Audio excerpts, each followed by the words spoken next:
Hello， 大家好，欢迎大家来到以色列美甲的频道。那如上一集就是送妈妈去机场射箭，对，你的阿嬷。那我们在以色列呢，其实是没有什么过年的气氛，当然不会有啊，所以我们就只好自己创造一个过年的气氛。所以我们就决定，就是送完妈妈去机场以后，因为特拉维夫离机场很近嘛，所以就去特拉维夫玩一下。那特拉维夫有我们耶路撒冷没有的海边，还有比较好吃的餐厅。所以这一集呢，可能就跟大家分享一下去特拉维夫玩2天的一个经历。那我觉得可能有小孩的人就比较能够体会，就是其实小朋友在刚出生到1岁之前都还蛮好搞的，他只是就是什么睡过夜啊之类的问题，但是他没有什么太大的需求。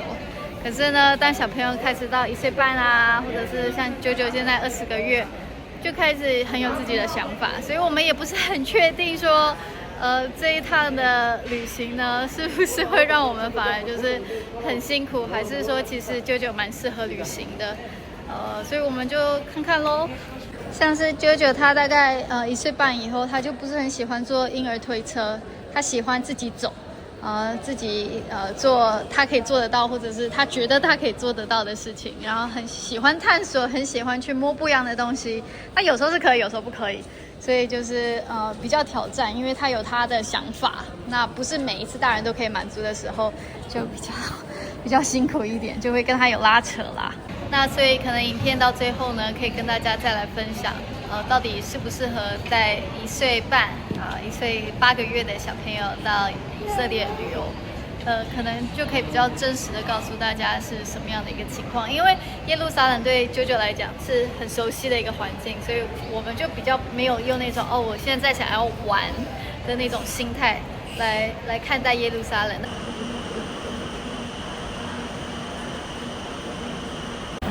火车来喽！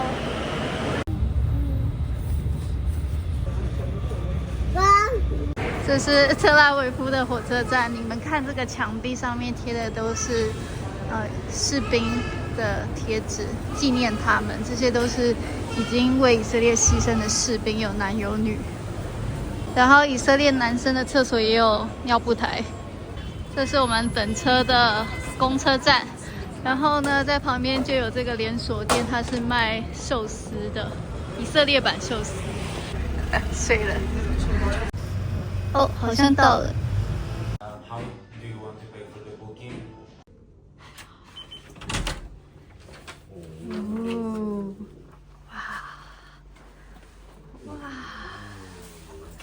哦，哇，厕所。特拉维夫的天气真的比耶路撒冷温暖很多，然后在这里竟然可以看得到穿短袖短裤的人。现在是冬天耶，所以我觉得蛮好的，就是我们过来特拉维夫就是温暖一点。然后这家店呢，是你可以自己选要做什么陶艺，给它上色，然后它帮你烤。然后这里是写已经475天的人质还没回来。整体来说，特拉维夫就是比耶路撒冷更世俗、更放松、更有这些吃喝玩乐的东西。然后这里有一个宠物店，那边有中文繁体字说要开心。特拉维夫的人的收入整体来说也是比耶路撒冷多，因为你如果是在高科技的产业的话，你毕业就有大概14000学口。那在耶路撒冷，如果你当一个学校老师，你的起薪可能是7000；你在银行当一个经理，那你可能9000。那所以就差很多。住在特拉维夫的人，大部分都是可能跟高科技有关的。那你起薪14000，你很快其实你就破2万了。所以整体来说，就是特拉维夫的人的消费力很强，比耶路撒冷的强。然后因为他们也是比较世俗，所以不会像耶路撒冷，好像一个家庭3个小孩、4个小孩、5个小孩，在这边可能就是1、2个到3个，就是比较特别了。其实带小孩的开销真的是会比较多，等到啾啾满2岁以后，他就没有那种2岁以下住宿免费的那个优待了，以后它就变成一个单位了，然后我们就会花比较多钱在旅馆上面了。然后我现在要去剪头发，特别来特拉维夫剪头发，因为这家上次剪的还不错，然后我在耶路撒冷那一次就剪得没有很好，然后那也是1年多的事，然后后来我就自己剪。那现在有机会刚好就是在特拉维夫这边，也是因为我在几个月就要生小孩了，所以让他剪好看一点。这是我的茶，然后这是其他客人的眼镜跟手机。现在是洗头。好啦，我们等一下就知道会变什么样子。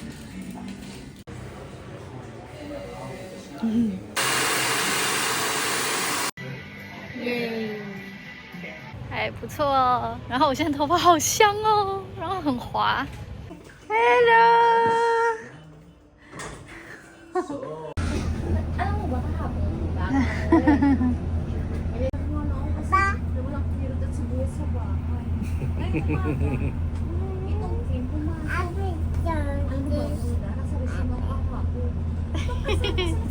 那边有一家日本餐厅是我们喜欢的，因为可以吃到生鱼片冻饭，用不错的价格，以及还有猪排饭。哇，送的这个书可以让九九画画，哇，好可爱哦！Cat in the ramen, the cat's not dead yet. The cat's been cooked. 猪排饭。那上个礼拜在特拉维夫呢，其实有2个恐怖攻击，然后我这次来的时候我有想，然后结果我们刚才吃饭那个地方呢，就是第2起攻击发生的地方。可是你看，这样人很多，我觉得这就是以色列的样子了，就是你也没有办法不去生活，因为他们面对他们敌人要他们恐惧，要他们就是不要生活的方式呢，就是他们继续的生活，继续的做平常该做的事情。我们没有吃饱，所以呢来了一个披萨店，没想到特拉维夫的披萨不便宜耶，比耶路撒冷贵。但这里人超多的，基本上是坐满的一个状态。这个小朋友他把他妈妈的 topping 都吃完了，好得意。请问你小时候吃披萨是只吃 topping 吗？好开心对吗？吃早餐喽！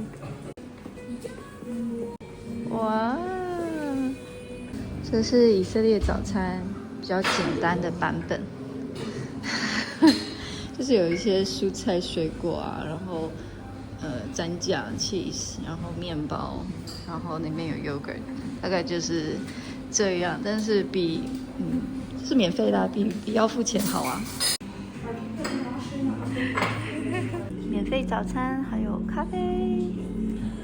我们现在要去海边啦，海边就在走路5分钟的地方。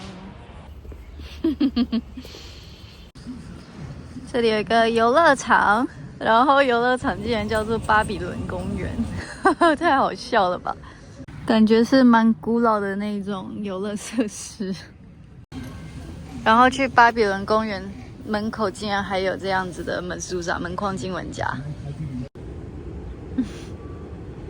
这里呢就是大海啦，这是个海港，特拉维夫的旧海港，然后现在就改成商圈，有咖啡厅。有一些市集在那边，还有刚刚的游乐场前面好像也有一个旋转木马。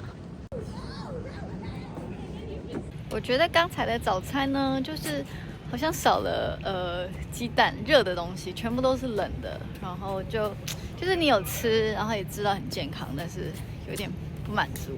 但想想，它已经包含在房费里面，我们住一个晚上是$120，2大1小含99。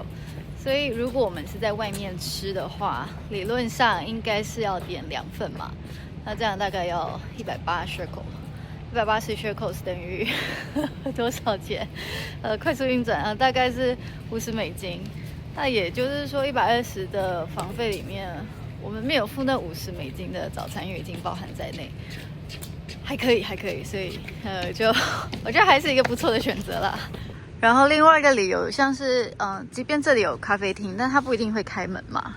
我们刚刚可以7点半就吃早餐，然后又带9的话，他每次都很固定的起床，所以对于带小孩的家庭来讲，不需要去想说我现在早餐要去哪里，然后不知道有没有开门，然后这样子我觉得是比较简单啦，就下楼就有旅馆的早餐可以吃。这好像是9第一次看海鸥哎，哇，呜、跑步，耶！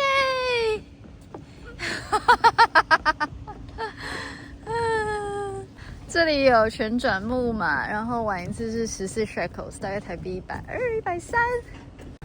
你够高吗？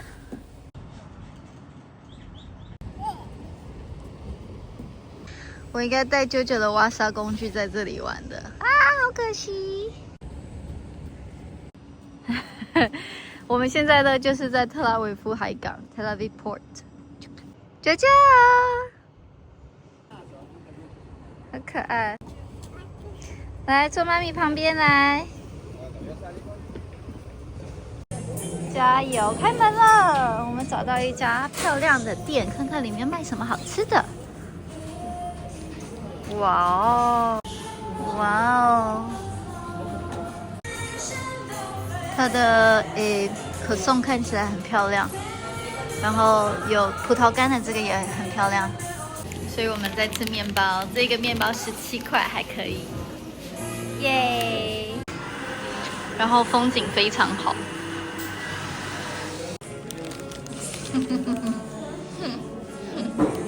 然后呢，我们发现就在咖啡店旁边竟然有一个这么好玩的公园呢，太适合小孩了。可以，你可以去。这么多游戏耶，有小火车，有大车子，什么都有哎。哇，还有那边那个可爱的小火车。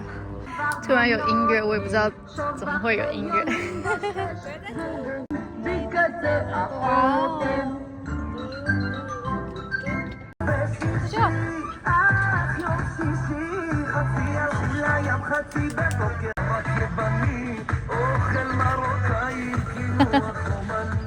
我们耶路撒冷都没有这种。就很开心的跟其他小朋友玩，然后以色列的人都会分享他们的点心，所以就已经吃了水果，然后现在吃邦巴，真的大家好，很悠闲啊！大家好，什么？大家好，谢谢你们参观以色列秒的频道。我们现在在特拉维夫的那个港口，对，然后这边很舒服。就好像是夏天这样，对。你们以后可以来参观这个地方，这个地方有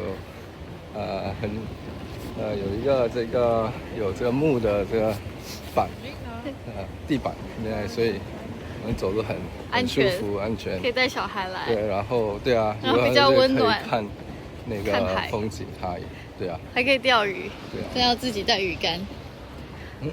对。这个遛狗的人有1、2、3、4、5、6、7只狗。很多特拉维夫的人喜欢养狗，他们养小孩也有养了，但是没有像耶路撒冷养那么多。我们现在要吃午餐，这一家有那个商业午餐，是旅馆推荐，我们来试试看有没有划算。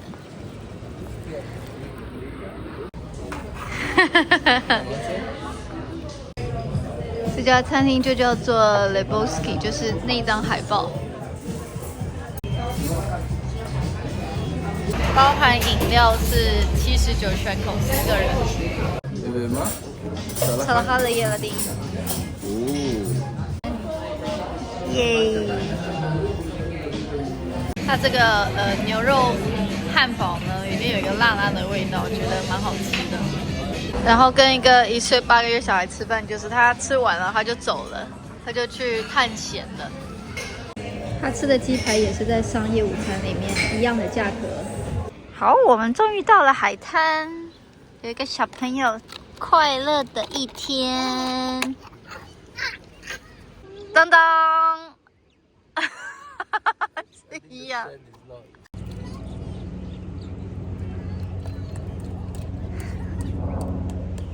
太阳还没下山，但是已经觉得蛮冷的。风吹过来的时候是冷的，但是这种天气我们耶路撒冷是没有啦。在特拉维夫，他们365天里面大概有300天不下雨，所以就是他们都可以享受这样子的天气。即便是在冬天，他们还是可能一天里面有好几个小时是有温暖的太阳，然后小朋友可以在沙滩旁边挖沙，觉得还蛮羡慕的。现在是日落时间，只是我们的角度好像看不到日落。他自己找到朋友他去每个地方都可以找到新朋友。他是不是忘记我们了？好像是。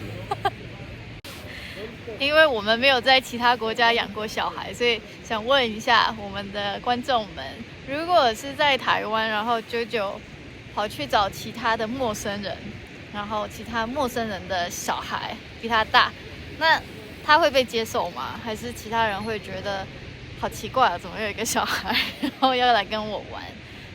欢迎留言让我知道。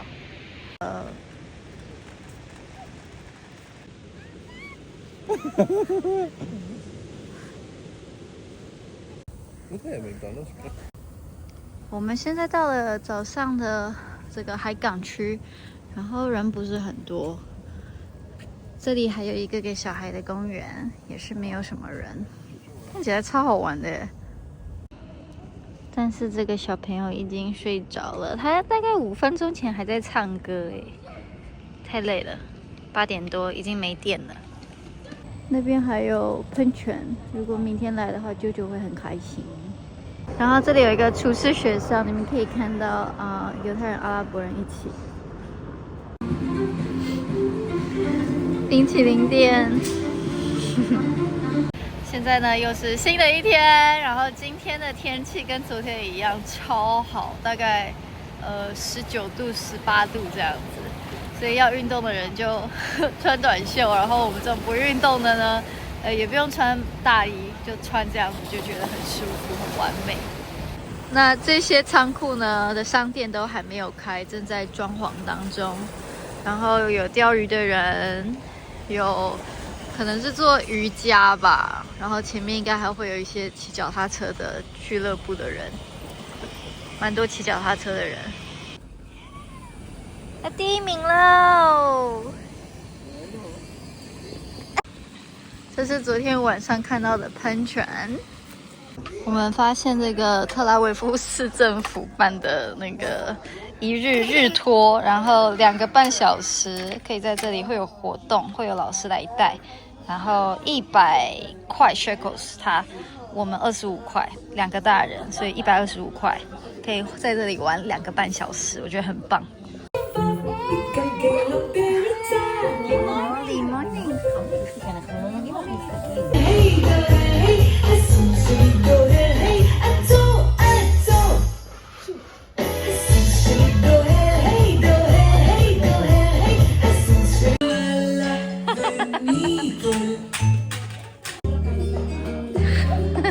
舅舅。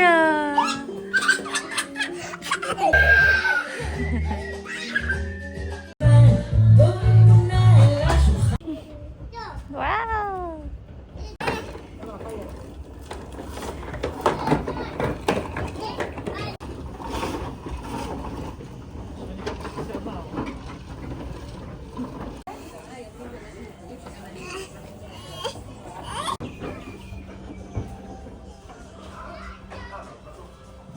特拉维夫的资源真的是比耶路撒冷多，那它的费用其实如果是特拉维夫的居民还有在打折，就不会像是我们要付125，好像他们只要付80块。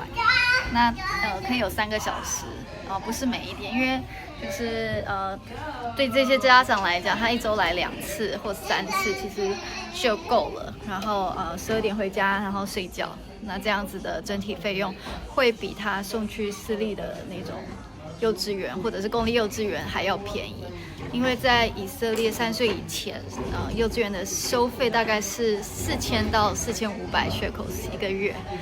那这样子的话，大概就是一半的价格，所以是一个不错的选择啦。对于就是没有打算把小孩送到幼稚园的家长来说。但是重点是我们耶路撒冷连这样的选择都没有，就是你只有送去学校或者是不送去学校。刚刚老师教了水果，现在就是吃水果的时间。没兴趣。哇哦！哇，nice。他还是最喜欢那个。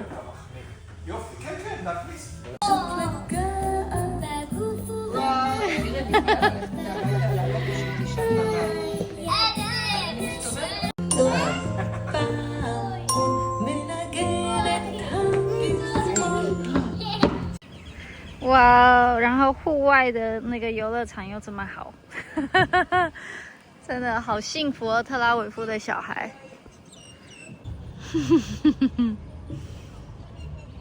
那这里呢，就是雅孔河，这里有一些步道啊，一些设施啊，雅孔公园超大的，你这样看到绿绿的都是雅孔公园。舅舅在看别人的小狗。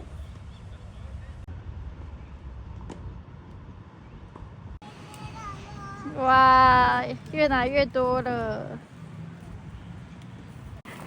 越来越多了。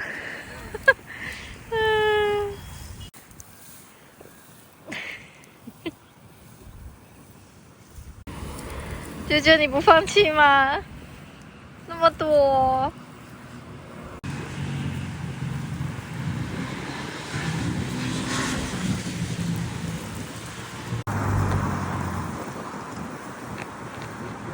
哦，他爸爸把他的扫把拿走了。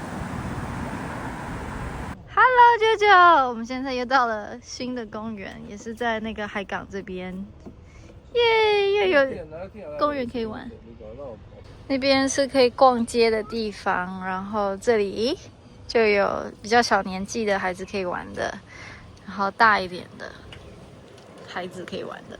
那我们等一下呢，就会从这个公园回去旅馆拿东西，然后就搭火车回耶路撒冷，结束我们3天2夜带一个21个月的宝宝的特拉维夫之旅。那这3天2夜其实让我蛮意外的，就是没有很崩溃，而且反而有休息到，这是真的是意料之外的。因为这个年纪的小孩呢，就是有更多的需求，但他又不会表达，然后就会比较容易发脾气，所以我们就变得说比较有压力。